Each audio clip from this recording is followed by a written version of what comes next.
They made everything black, ugly, and evil. Look in your dictionary and see the synonyms of the word black. There's always something degrading and low and sinister. Look at the word white. It's always something pure, high, and clean.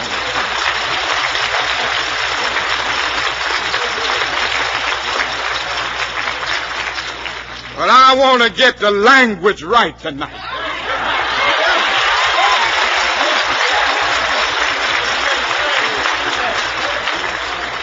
I want to get the language so right that everybody here will cry out, yes, I'm black, I'm proud of it, I'm black and beautiful. How can anyone hide, deny, beg to differ with, or refuse to comply with the fact that black is beautiful? They say beauty is skin deep, but how can we not breathe a sigh of relief and say thank you, God, for features so unique that no medical procedure, tanning booth, lip injection, butt implant, or Botox can replicate, recreate, duplicate, simulate, or carbon copy? So why must my people be dissatisfied with the fact that their skin glistens when the sun kisses it as it protrudes from the sky? Bleach your skin, why? My niece came home from school one day and said she was dissatisfied with the darkness of her skin, and she's not even 5. Why must my sisters cry when ignorant, insolent individuals poke fun or try to make them feel insecure about being blessed with big lips, big hips, and big thighs? Why must my brothers perpetuate stereotypes that make all black men look like they get high, have criminal minds, and are morally, ethically, and spiritually deprived? And when will my black sperm donors choose not to be sexually gratified by women they define as just a quick slide? My hope is that they decline asking questions like, are you sure it's mine? And feel more inclined to father their seeds, because we need no more beautiful black children left unloved, disregarded, and emotionally hungry. Instead, we need to teach our children that they are a prize, sent to this earth by the Most High, that their vessels so divine to be used for the betterment of mankind, and that their forces to be recognized, not denied. So, like John Legend said, let him shine.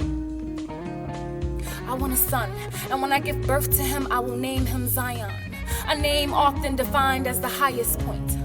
I will raise him to have a thirst for knowledge and a desire to be treated like a prize.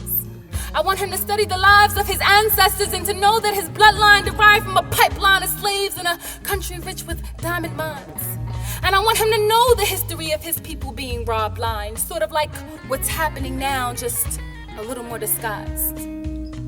I want him to defy stereotypes, tell racists to take off their blinds, confidently look them in their eyes and say, I love you, but my love for you is not blind. I want him to love even those who hate him, even though unconditional love is something I still battle, but that does not take away from the fact that I am black and I am beautiful. So no, I will not hide, deny, beg to differ with, or refuse to comply with the fact that black is beautiful. I can't change the fact that I'm black, nor do I want to. Because black people are made of the richest blood, the toughest skin, and the boldest courage. Exclusive characteristics passed down from generation to generation, from generations when we were enslaved, whipped with chains, put on boats and sold for spare change, to generations when we worked on plantations, were divided and conquered, taught to hate ourselves and beaten for wanting to learn how to read. Now we are authors, we write books, we write symphonies and poetry. Let's go back in history, shall we? Remember Black Wall Street, Tulsa, Oklahoma, in the beginning of the 20th century, 1908 specifically? Blacks owned flourishing businesses, sold goods and services to one another, and kept money flowing within the Greenwood community.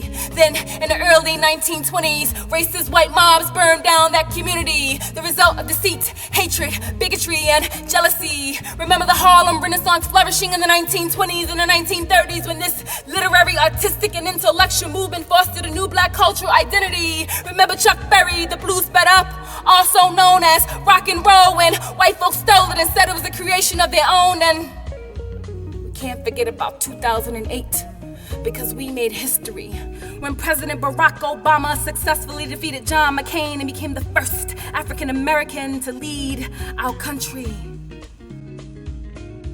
I love that regardless of past, present, and expected future hardships, black people remain strong, solid, and shining, just like black onyx, relentlessly pushing forward, all the while smiling. So how dare you hide, deny, beg to differ with, or refuse to comply with the fact that black is beautiful.